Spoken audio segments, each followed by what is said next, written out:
Teman-teman sekalian, yang kedelapan ini adalah sesuatu yang mungkin dialami oleh semua atau hampir setiap orang, yaitu futur. Ya. Dan futur artinya dia menjauhi agama setelah awalnya beragama. Malam arti kata berkurang dari sisi keimanan. Penulis mengatakan futur ini mungkin terjadi, tetapi kalau futur itu terus menerus, dalam arti kata pada saat seseorang itu melemah imannya dan dia biarkan dia dalam kondisi lemah itu, maka di sini yang akan menghancurkan atau menghilangkan keimanan dari hatinya. Kata beliau, futur memiliki dua arti, yaitu pertama terhenti setelah melakukan terus menerus dan berdiam setelah bergerak. Yang kedua malas atau dalam kurung jemu, atau menunda-nunda atau lamban setelah semangat dan bersungguh-sungguh. Itu dari sisi etimologinya. Ya, dari sisi etimologinya seperti itu kurang lebih maknanya. Kalau kita simpulkan yaitu orang yang tadinya bergerak terus tiba-tiba berhenti, ya, aktif kemudian berhenti, atau memang munculnya rasa malas dan menunda-nunda serta lamban setelah tadinya semangat mengerjakan secara bersungguh-sungguh. Dengan demikian futur itu terbagi menjadi dua, yaitu malas dan terhenti. Malas akan selalu menimpa manusia dan dalam kondisi manusia sudah pasti akan mengalami kemalasan. Akan tetapi hal itu tidak selalu menyertai orang yang beriman. Karena seorang mukmin tidak akan rela jika dirinya berdiam tanpa pekerjaan. Dan sesungguhnya Rasulullah SAW dalam doanya memohon perlindungan kepada Allah dari sikap malas atau sifat malas. Dan dalam doanya beliau bersabda, Allahumma inni a'udzubika minal ajzi wal kasal. Ya Allah, sungguhnya aku berlindung kepadamu dari semua sifat lemah, dari setiap sifat lemah dan juga malas. Sedang yang dimaksud dengan berhenti atau tidak aktif adalah terhentinya seseorang dari bekerja. Sikap futur atau rasa jenuh dan jemuh dan jenuh yang sewaktu-waktu menimpa diri seorang ahli ibadah, karena sungguhnya setiap pekerjaan pasti menimbulkan kejenuhan. Rasulullah SAW bersabda, inna likulli amalin syiratan wa likulli syiratin fatrah. Faman kanat syiratuhu ila sunnati faqad aflaha wa man kanat fatratuhu ila ghairi dhalik faqad halak. Sesungguhnya setiap pekerjaan itu memiliki masa semangat dan keseriusan. Ya, dalam setiap kegiatan, apakah itu aktivitas dunia ataupun ibadah. Dan setiap semangat dan keseriusan itu memiliki batas waktu. Maka barang siapa yang batas waktunya pada sunnahku, artinya pada saat terjadi futurnya, lagi turun keimanannya, turun semangatnya, dia tetap berada di sunnah Nabi SAW walaupun ibadahnya tidak semaksimal waktu dia lagi semangat-semangat, maka ia telah mendapatkan petunjuk. Dan barang siapa yang pada saat kejenuhannya datang mengalihkan kepada selain itu, maka ia telah binasa. Ada riwayat Ahmad dalam Musnad dan Ibnu Hibban juga dalam Sahihnya. Teman-teman sekalian, kita coba menyebutkan dulu tentang masalah futur ini yang merupakan sebab lemahnya iman, dan dia juga sendiri punya sebab-sebab. Yang pertama tentu apa yang disebutkan dalam hadis tadi. Memang ada titik klimaks di mana kita kalau mengerjakan sebuah aktivitas rutin, kalau itu aja terus monoton akan muncul kejenuhan. Maka ini bisa terjadi. Tetapi barang siapa yang pada saat dia lagi jenuh, misal dia sudah mengerjakan sholat malam 10 tahun, dia rutin aja mengerjakan itu, maka bisa saja pada satu waktu, satu hari dia malas, dia jenuh. Syaitan menggoda dia. Di saat itu justru sebenarnya dia harus mempertahankan walaupun dia tidak sehusyuk sebelumnya. Maka siapa yang berada di atas sunnah seperti itu, tetap dia mengerjakan, tidak meninggalkannya, maka secara otomatis dia pasti akan mendapatkan petunjuk. Ya. Karena nanti imannya akan naik lagi. Seperti itulah. Dan dalam sebuah pepatah bahasa Arab dikatakan, likulli syai'in idza ma tamma nuqsan. Setiap segala sesuatu itu mulai sempurna, maka pasti akan berkurang. Tapi dia bisa naik lagi, bahkan bisa lebih besar, ya, volume naiknya dibandingkan yang awal. Tapi ada masa di mana dia turun. Ada saatnya orang jenuh. Makanya kita butuh istirahat. Ada variasi kehidupan. Ada saatnya kita tidur, ada saatnya kita makan, ada saatnya kita ngobrol, ada saatnya kita beribadah dan seterusnya. Jadi orang juga akan jenuh kalau dia baca Quran dari pagi sampai 24 jam. Al-Quran aja, dia nggak ngejar yang lain. Tapi kan kalau dia variasikan, dengan cara membaca zikir, dengan cara sholat duha, dengan cara silaturahim keluarga, dengan cara mendengarkan majelis ilmu, dengan cara jenguk orang sakit, dengan cara membantu orang-orang yang susah dan seterusnya. Variasi ini nanti akan mengobati kejenuhan yang pertama tadi, yang kita sebutkan atau sebab pertama, yaitu sampai pada tingkat ya di mana dia sudah sampai pada tingkat yang sangat tinggi, terus tiba-tiba akan turun.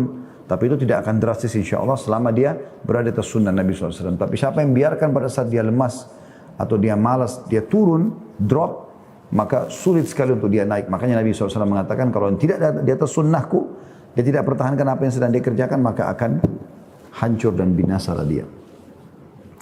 Sebab yang kedua, tentu di sini yang sebab pertama ini teman-teman bisa kita obati ya dengan memvariasikan ibadah tadi saya bilang. Memvariasikan ibadah ya. Karena dengan memvariasikan ibadah, contoh misalnya doa iftitah. Kan cukup banyak yang dinukil dari Nabi SAW. Maka kalau seseorang dia berusaha untuk bisa memvariasikan di sholat ini, dia baca iftitah yang pertama, Allahumma ba'id baini wa baina khataya kama ba'adta bainal masyriqi wal maghrib misalnya. Di sholat yang selanjutnya atau 2-3 hari setelah itu dia baca lagi yang lain, gitu kan? Dia baca iftitah yang lain, yang kedua, yang ketiga, yang keempat, banyak sekali. Subhanallah, alhamdulillah, wa la ilaha illallah, Allahu akbar, diulangi beberapa kali. Dan yang seterusnya, gitu kan. Juga ada ragam doa ruku. Hari ini mungkin dia baca, atau pada saat ini dia baca Subhana Rabbil Azim. Mungkin setelahnya dia baca Subhana Rabbil Azim wa bihamdi. Mungkin setelahnya dia baca Subuhun Qudusun Rabbul Malaikati wa Ruh. Mungkin setelahnya dia baca Subhanadil Jabarut wal Malakut wal Kibriyai wal Azamah. Mungkin setelahnya dia baca Subhanakallahumma bihamdika Allahumma gfirli. Ini kan dia ragamkan. Ini akan menghilangkan kejenuhan atau minimal pada saat turun dia tidak akan drop biidznillah. Yang kedua, yang menjadi penyebab terjadinya futur itu karena hati seseorang masih bercabang antara dunia dan akhirat. Jadi dia menyeimbangkan itu. Dunia dia maksimal, akhirat pasti akan luput dengan dia. Tapi kalau seseorang memilih salah satunya, misalnya dia pilih akhirat, maka dunianya pasti akan ikut dengan itu. Tapi bukan menjadi target utama, sehingga apapun yang hilang dari dunia akan tidak ada masalah. Makanya hati seseorang, supaya dia tidak mudah futur, harus betul-betul terfokus kepada akhirat. Sehingga apapun yang dia kerjakan di dunia, targetnya dia akan panen di akhirat. Dia selalu mau bantu orang, dia selalu mendahulukan orang lain, dan seterusnya, supaya nanti di akhirat dia akan maksimal. Seperti itulah. Ini salah satu sebab. Sebab yang selanjutnya, yang ketiga adalah malasnya seseorang menambah pengetahuan ilmu agamanya. Sehingga dia terus saja berada dalam posisi yang sama.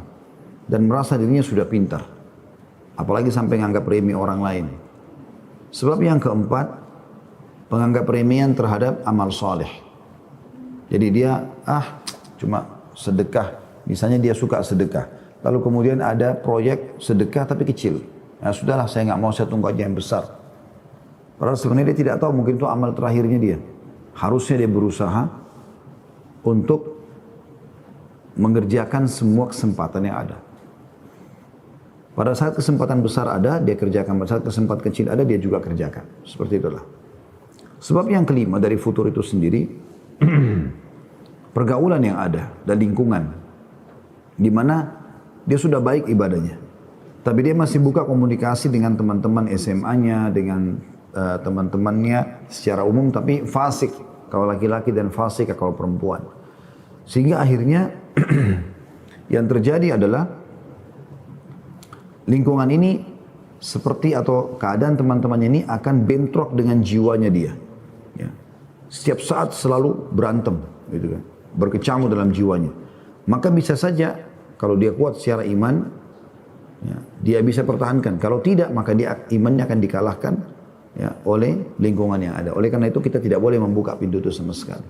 Allah mengatakan wa idza khatabahumul jahiluna qalu salama. Kalau mereka diajak bicara sama orang-orang bodoh, mereka mengatakan sudah terserah saja. Salama. Seperti itulah. Kemudian kata penulis, hati manusia selalu memiliki keadaan maju dan mundur. Ketika seseorang yang bersikap konsisten atau istiqamah mengalami malas atau jenuh, maka hal itu merupakan suatu yang alami dan biasa. Akan tetapi bahaya besar akan terjadi jika sifat malas dan jemu itu terus berkepanjangan. Apalagi sampai taraf meninggalkan ibadah-ibadah wajib dan sunnah. Dan banyak meninggalkan ketaatan-ketaatan kepada Allah subhanahu wa ta'ala. Dan kondisi seperti ini dapat menyebabkan kelemahan. Dan kadang futur itu sendiri atau jauh dari tingkat semangat, ya, mengerjakan sebuah jenis ibadah kalau langsung kita masuk makna istilahnya atau terminologinya, ya. Dan kadang futur itu meningkat sampai ke taraf tidak aktif sama sekali. Ada beberapa faktor yang akan menyebabkan seseorang terlanda sifat futur. Ini kata penulis, ya. Kalau tadi yang saya sebutkan itu dari saya tentunya. Yang pertama, berlebihan atau ekstrim dalam beragama. Sikap ini merupakan suatu sikap tercelah sebab agama adalah ringan dan mudah. Semakin seseorang mempersulit agamanya, maka akan dipersulit oleh agama. Agama ini kokoh dan kesederhanaan dalam menjalankan kehidupan beragama adalah perlu. Karena kita adalah umat pertengahan atau sederhana. Yaitu umat yang penuh rahmat. Barang siapa yang hendak mengetahui hal itu, maka hendaklah yang membaca sejarah hidup manusia terbaik, yaitu Nabi Muhammad sallallahu alaihi wasallam. Ya. Jadi kita tidak boleh ekstrim dalam arti kata sini, berlebihan. Ya. Misal dia tidak mau tidur, maunya hanya sholat aja semalam suntuk. Dia tidak mau buka puasa, lewat maghrib biar sampai besok nggak masalah. Dia tidak mau menikah sama wanita, dianggap pergaulan dengan wanita itu malah jauh dari agama. Ini pernah terjadi di zaman Nabi SAW. Ada 3 orang sahabat lakukan itu. Mereka merasa semua ibadah yang Nabi SAW sampaikan sudah diamalkan. Sudah diamalkan. Maka apa yang terjadi? Mereka pun sepakat tiga-tiganya untuk mendatangi rumah Nabi SAW. Kebetulan Nabi SAW lagi tidak ada. Lalu mereka bertanya kepada ummahatil mu'minin. Mereka bertanya sambil mereka mengatakan apa yang Nabi SAW kerjakan kalau di rumah. Maka kebetulan waktu itu Aisyah radhiyallahu anha yang ditanya, maka beliau mengatakan sesungguhnya Nabi SAW kalau di rumah mengerjakan apa yang seseorang laki-laki di antara kalian kerjakan di rumahnya. Artinya dia bantu kadang-kadang istrinya, ya kadang-kadang dia menyelesaikan hajatnya sendiri. Bahkan Nabi SAW pernah menjahit sendalnya sendiri yang putus. Maka mereka bertiga ini pulang, seakan-akan mereka berharap ada informasi yang lebih besar daripada itu. Mereka pun masuk masjid, lalu mereka semua tiga-tiga berikrar. Didengar oleh sahabat yang lain. Yang pertama mengatakan, saya mulai sekarang akan selalu sholat malam tidak mau tidur. Nanti tidurnya pagi-pagi ya, atau siang hari. Tidak mau tidur sama sekali malam. Yang kedua, mengatakan mulai sekarang saya akan berpuasa dan tidak mau buka puasa. Pokoknya kalau saya sebentar ini, seperti maghrib sebentar lagi tiba insya Allah, semoga Allah mudahkan. Maka dia tidak mau buka puasa, dia tunggu besok, tahan sampai 2 hari. Jadi yang lain yang orang tidak lakukan. Kemudian yang ketiga mengatakan, yang ketiga saya tidak mau nikah. Saya nggak mau nikahi wanita. Saya mau beribadah saja. Dianggap menikah itu bukan ibadah. Maka Nabi SAW mendengar hal tersebut, beliau naik atas mimbar, kemudian beliau sedang memuji Allah, membaca salawat untuk diri beliau SAW, lalu beliau mengatakan, telah sampai kepada saya berita begitu dan begitu. Ketahuilah aku orang yang paling bertakwa kepada Allah di antara kalian, dan aku tidur di malam hari juga aku sholat. Aku puasa dan aku buka puasa dan aku menikahi wanita. Man ragiba an sunnati falaysa minni. Siapa yang menolak sunnahku bukan dari golonganku. Artinya kita boleh di sini memaksakan diri untuk ibadah, tapi jangan sampai berlebihan sehingga tidak lagi memberikan hak tubuh misalnya, keluarga misalnya dan seterusnya. Kita juga sudah tahu kisah Abu Darda, sahabat Nabi yang mulia radhiyallahu anhu. Beliau pada saat Salman Al-Farsi datang ke rumahnya, kemudian Abu Darda lagi tidak ada. Salman Al-Farsi sepintas melihat Abu Darda terlintas begitu, tidak ada. Enggak seperti orang yang merawat dirinya. Rumahnya pun begitu. Maka Salman mengatakan, ada apa wahai Abu Darda? Lalu dia mengatakan, sesungguhnya saudaramu Abu Darda tidak butuh lagi sama aku. Setiap hari dia puasa, tidak pernah buka puasa, tidak pernah ada hari dia tidak puasa, dan kalau malam dia selalu sholat malam. Pokoknya masuk rumah, ngobrol aja sama istrinya sebentar, ya istrinya tidur, dia sholat dari malam sampai pagi. Dari habis Isya sampai subuh. Ya, semalam suntuk istrinya tidur sendiri. Pagi dia puasa. Puasa itu tidak boleh berhubungan biologis, batal puasanya. Terus begitu tiap hari. Maka Salman Al-Farisi mencari Abu Darda lalu mengatakan, saya mau nginap di rumahmu. Baiklah, silakan, kata Abu Darda. Nginaplah. Ya. Pada saat selesai makan malam bersama, Abu Darda selaku pemilik rumah coba untuk mengerjakan rutinitasnya, yaitu dengan dia keluar dari kamarnya ingin sholat. Salman radhiyallahu anhu majma'in menunggu depan pintu kamar, tepatnya di ruang tamunya, gitu kan. Mau apa kau ya Abu Darda? Kata dia, saya mau sholat. Kata dia, masuk, berikan hak istrimu dulu.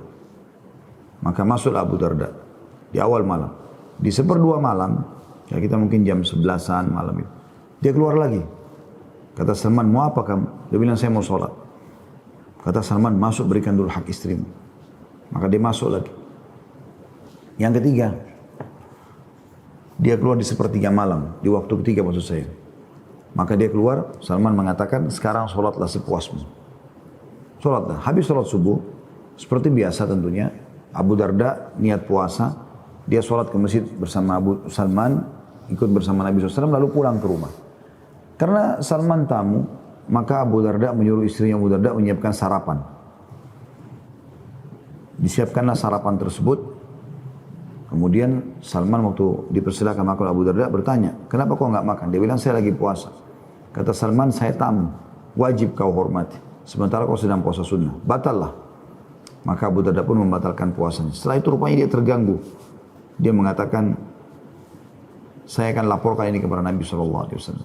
Maksudnya kok bisa sholat malam saya berkurang waktunya, plus lagi saya harus batalkan puasa sunnah saya hanya karena hormati tamu.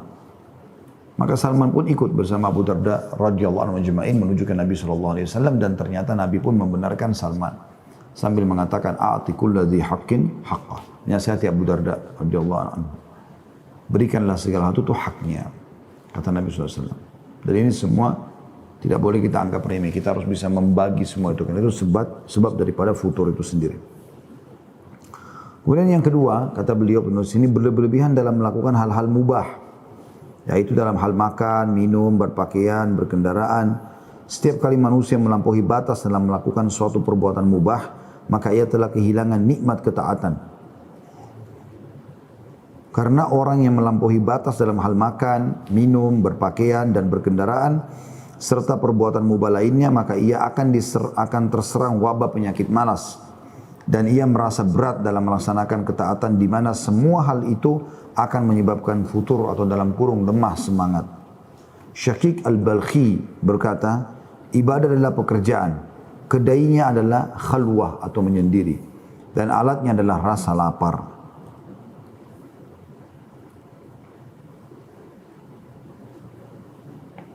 Jadi ada orang-orang teman-teman sekalian, dalam hal mubah ini kita ambil contoh tidur misalnya, sangat berlebihan. Bahkan dalam seharian mungkin bisa sampai 14-15 jam dia tidur. Malam hari 8 jam, pagi hari tidur, siang hari tidur, gitu kan. Ini semua berlebih-lebihan dalam masalah tidur.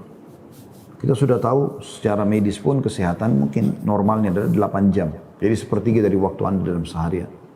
Harusnya begitu. Makan dan minum juga begitu, walaupun mubah. Walaupun kita makan halal, tapi jangan berlebihan. Ada orang dari kuliner ini ke kuliner itu, dari makan ini ke makan itu. Dan ini sudah saya jelaskan juga pada saat kita membedah buku Risalah Puasa Nabi SAW. Kita temukan ternyata mereka tidak memahami esensi daripada buka puasa. Buka puasa teman-teman dan kurung bukan ajang untuk balas dendam. Tetapi dia adalah waktu untuk menjalankan sunnah Nabi SAW berbuka. Makanya Nabi SAW berbuka puasa dengan rutab atau kurma basah kalau tidak ada dengan kurma kering, kalau tidak ada baru air putih. Ya. Supaya tidak kaget dulu. Begitu juga dengan berpakaian, menggunakan perhiasan yang Allah bolehkan lah ya. Biasanya ada orang subhanallah pakai pakaian terlalu berlebihan. Saya pernah masuk di satu toko, sebuah jaket biasa, puluhan juta bahkan ratusan juta harganya. Saya pernah juga itu hari umroh plus Turki masuk ke toko-toko, luar biasa harga-harga pakaian. Itu sampai ratusan juta. Saya nggak tahu gitu loh. Kenapa harus beli walaupun bagus? Ini kan sudah berlebihan. Kalau orang membeli merek-merek yang bagus, iya. Tapi kan tidak harus memaksakan diri membeli sampai ratusan juta misalnya, atau puluhan juta. Mungkin dia bisa beli yang lebih murah dari itu. Sisa uangnya disedekahkan kepada dia fakir miskin. Mungkin baju dia satu tuh, kalau puluhan juta bisa membeli mungkin satu kontainer baju yang bisa dibagikan kepada orang miskin misalnya. Yang ketiga, enggan hidup berjamaah dan lebih suka hidup menyendiri. Sesungguhnya serigala akan memangsa domba yang menyendiri. Setiap kali manusia hidup menyendiri dan meninggalkan saudara-saudaranya, maka dia akan mengalami futur. Karena sesungguhnya manusia akan lemah semangat bila hidup menyendiri dan penuh gairah bila hidup bersama saudara-saudaranya. Sesungguhnya perjalanan hidup ini berat, membutuhkan pembaharuan, semangat baru dan mengasah kemauan. Dan hal ini tidak mungkin didapati manusia kecuali dengan hidup bersahabat serta berjamaah yang tulus. Jika seseorang yang bersikap konsisten atau multazim, ya, istiqomah, terus menjauhi saudara-saudaranya, maka dirinya tidak akan selamat dari keputusasaan, kepenatan dan juga kebosanan. Ini yang sering kita tekankan teman-teman sekalian, selalu bentuk komunitas. Karena di satu komunitas itu, kita bicara komunitas baik saja ya, komunitas buruk itu sudah tidak perlu dibahas gitu. Karena memang seharusnya kita tinggalkan.